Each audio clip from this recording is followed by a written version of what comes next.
If systems of equations, especially substitution, have ever felt confusing, you're not alone. In this video, I'm going to walk you through the substitution method step by step, starting with an easier example like the one we see here, and building up to more challenging problems, including one with no solution and a real-life situation. By the end, you'll know exactly when substitution is the best method to use and how to avoid those common mistakes students make. Now let's get started with problem number 1. The first problem we have here feels manageable, but each problem is going to add a new idea, so stay with me.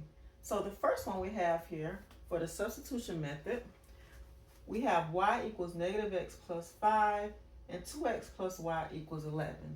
So since we already have a variable solved for, this is the ideal problem setup for the substitution method because we don't have to solve for anything first. So since y equals negative x plus 5, I'm going to take this negative x plus 5 and plug it in for y into the second equation, or substitute it in. So now let's rewrite this equation. 2x plus, instead of putting y, since y equals negative x plus 5, I'm going to replace it here. Equals 11. I put parentheses around the x plus 5 because I have two terms here. Now, it's not going to make much difference in this problem because we have a plus. If you distribute through a positive 1 or a plus, it's going to stay the same. But if we had a negative right here, we would have to distribute it through. So, just to get in the habit of whenever you plug in your expression, always put a parentheses around it. It keeps the work a little neater and it helps you with your distribution. So if I just distribute through a positive 1, instead of putting plus, it's going to be minus x plus 5 equals 11. Negative times a positive is a negative. Positive times positive is positive. So this expression essentially stays the same.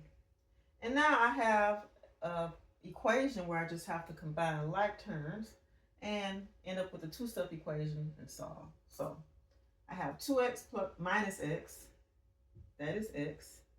Bring down this minus 5 or plus 5 equals 11. Left with the one-step equation. So of course I do inverse operations. Subtract 5, x equals 6. So now to find our other value, since x equals 6, I'm going to take that 6 and plug it in to one of my original equations. The easiest one to plug in would be the one where your variable is already solved for. So since we have x, we want to find y. Y equals negative x plus 5. So that would be y equals negative 6 plus 5 and negative 6, or negative 1 times 6. Negative 6 plus 5. That gives me a negative 1. So the solution to this system is 6, negative 1. That is the answer. And now to check it, we're just going to plug in our values here. I'm not going to check it for every problem because that would make the video too long, but just to get you in the habit of checking it, I'm going to check the first one here. So y equals negative x plus 5. So y equals, so x is 6. Negative 6 plus 5. Y is negative 1. So that does, in fact, check out. Negative 1 equals negative 1. Okay. The second one here, I'm going to try to fit it in. So 2 times, so x is 6. 2 times 6 plus my y value is negative 1 equals 11. So I've just taken these two numbers and substituted, or our solution is substituted in. So that would be 12 plus negative is really 12 minus 1. And that does in fact equal 11. So that checks out. All right, so now let's move on to problem number 2. We have problem 2 right here. Y equals 2 times x minus 3 and 3x plus y equals 9. Now, for problem 2, we still have a variable that is by itself, so we can easily substitute it or substitute it back in, right? But an added piece here is that we need to distribute first, so we need to simplify this first problem. So over here, I'm going to go ahead and simplify y equals 2x minus 3. So I multiply 2 times x, so y equals 2x, and 2 times negative 3, which is a negative 6. So now I'm going to use these two problems right here. So if one of your systems has a parentheses already, go ahead and distribute, get rid of those parentheses. It's going to make it a little easier to plug back in. So now this looks similar to problem 1. Y equals 2x minus 6.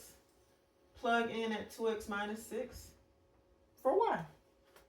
So rewriting 3x plus, instead of putting y, I'm putting in the 2x minus 6.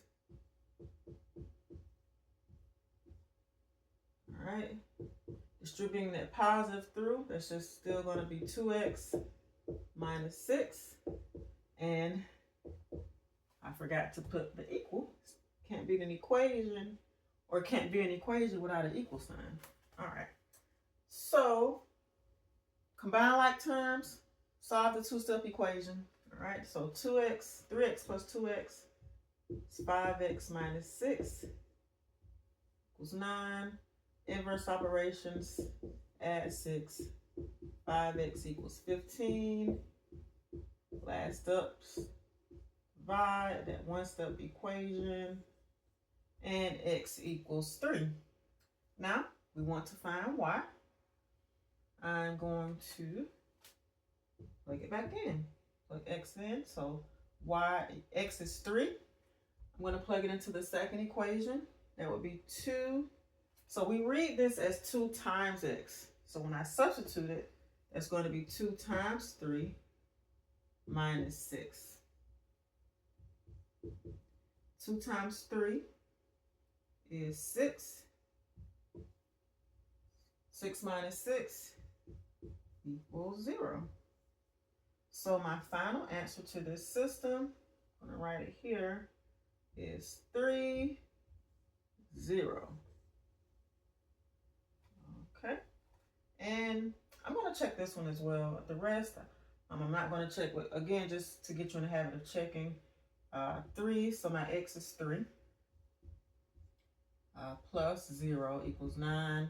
3 times 3 is 9. 9 plus 0, of course, is 9. So that checks out. All right.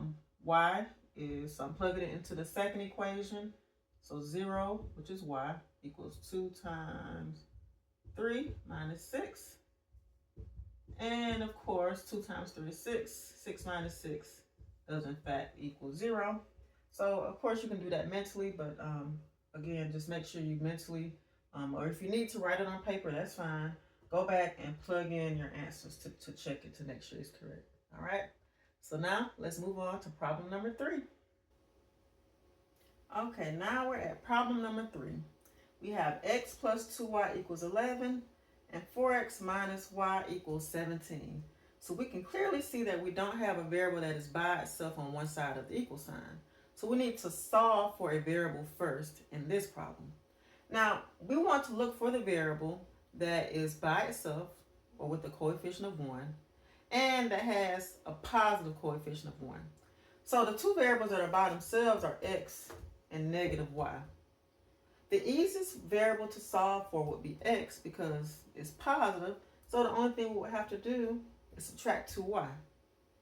If we would choose the y, we would have to subtract 4x and then divide by negative 1. So always choose the one that has a positive 1 for the coefficient, and then it's just one step to solve for. So just going to separate my work here. I'm going to rewrite x plus 2y equals 11. To solve for x, I need to subtract 2y from both sides. Cancels out. X equals, remember, we can't combine unlike terms. This one has a variable, so I leave it separate. 11 minus 2y. So that is what I have for x. So now the two problems I'm using now is this one and my second problem here. So my new problem, I'm going to rewrite it up here. It's x is equal to 11 minus 2y. And the original problem, 4x minus y equals 17. All right. So now I'm going to take this 11 minus 2y, because that equals x. And I'm going to plug it in for x in that second equation, or substitute it in for x in this second equation. So instead of writing 4 times x, I am writing 4 times 11 minus 2y. And again, putting what we substitute into parentheses, because we're going to have to use the distributive property. All right, so I'm bringing down this minus y equals 17. And again, parentheses, because we're going to have to distribute that 4 through. Okay, so 4 times 11, 44. 4 times negative 2y, negative 8y. Bring down my minus y and 17. Now, equation, combine like terms and solve for y. So that would be 44. Negative 8 minus 1y, that would be negative 9y. 17. Subtract 44. Bring down at negative 9y. 17 minus 44 is negative 27. Divide by negative 9. Y equals 3. All right, so I have y equals 3. I'm going to go back. I'm going to plug it into the equation I solved for to find x. I can plug it into one of my originals. I could do that, but it's always easiest to just plug it into the variable that you solve for. And that way you don't have to worry about moving anything across the equal sign. So x equals 11 minus 2 times y. 2 times y is 3. Kind of ran out of space there.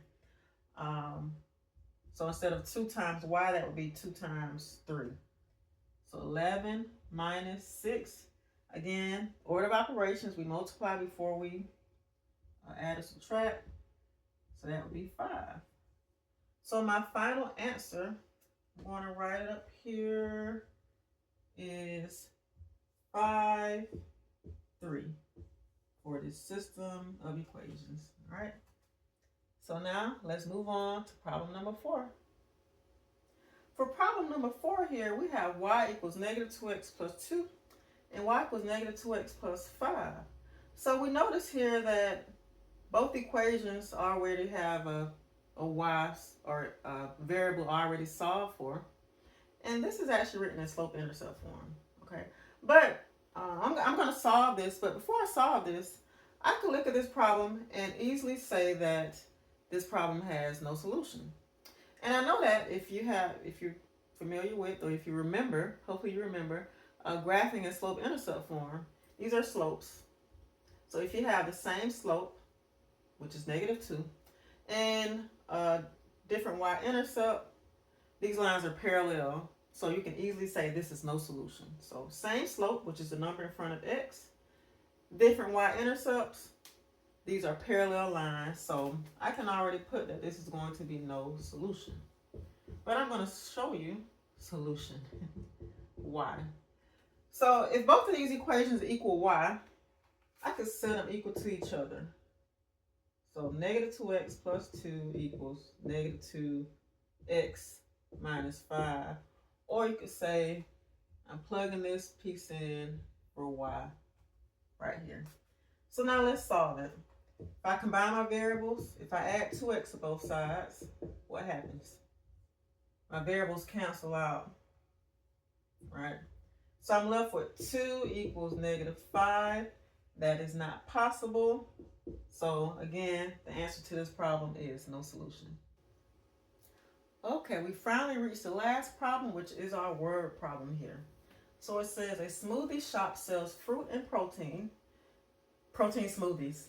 2 fruit and 3 protein smoothies cost $31.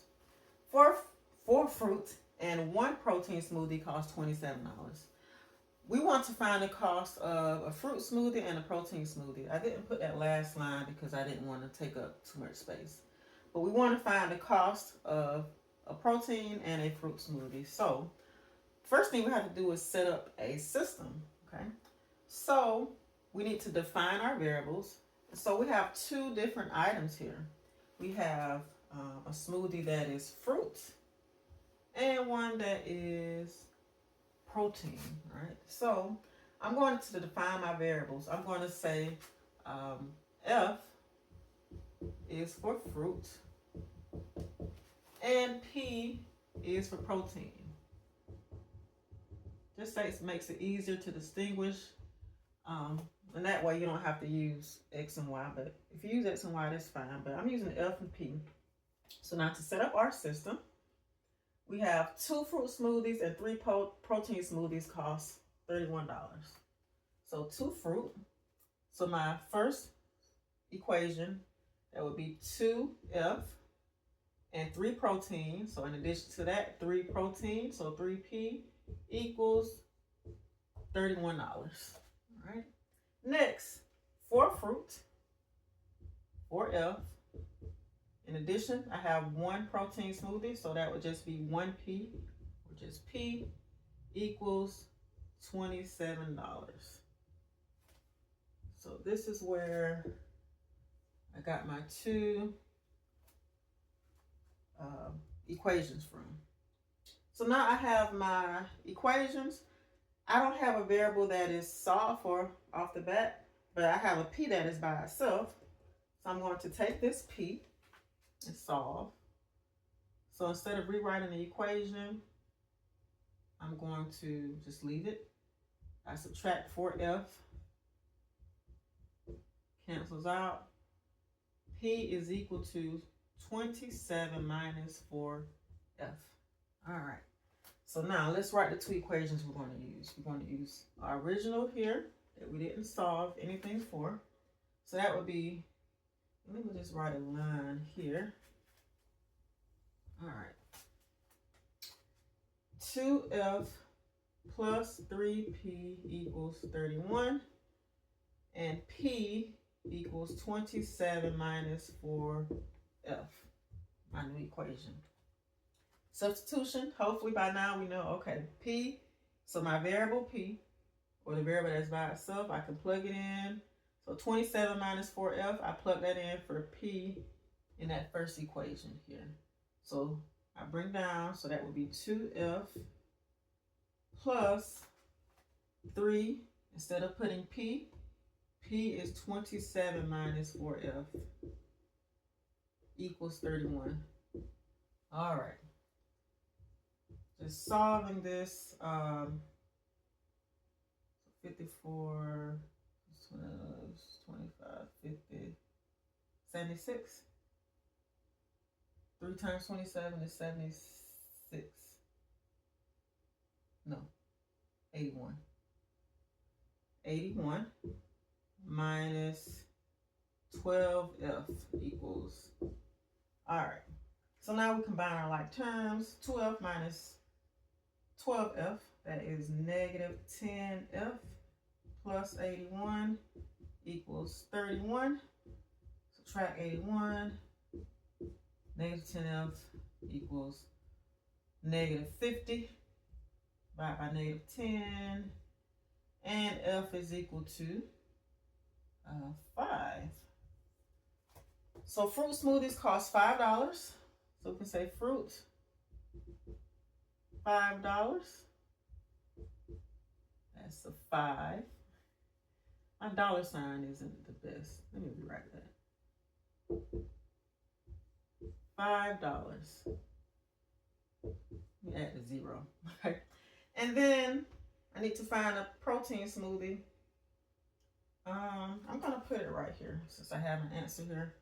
So P is equal to 27 minus 4 times 5. I'm plugging it in right here. 5 for F. So that's 27 minus 20. And that gives me 7. So protein smoothies cost $7. All right. So we have finished problem number 5, this word problem here. All right, we've made it to the end. So now if substitution is starting to make more sense now, I have a free multi-step equations mini course linked below. It includes 4 short lessons designed to strengthen the algebra foundation that students need before solving systems. And if you're preparing for the Algebra 1 EOC, my Algebra Readiness course walks step by step through linear functions, systems of equations, and quadratics all in one place. That is linked below as well. If this video helped you, don't forget to like and subscribe so you don't miss the next lesson where we look at elimination. It's how that could be faster than substitution. So see you next time.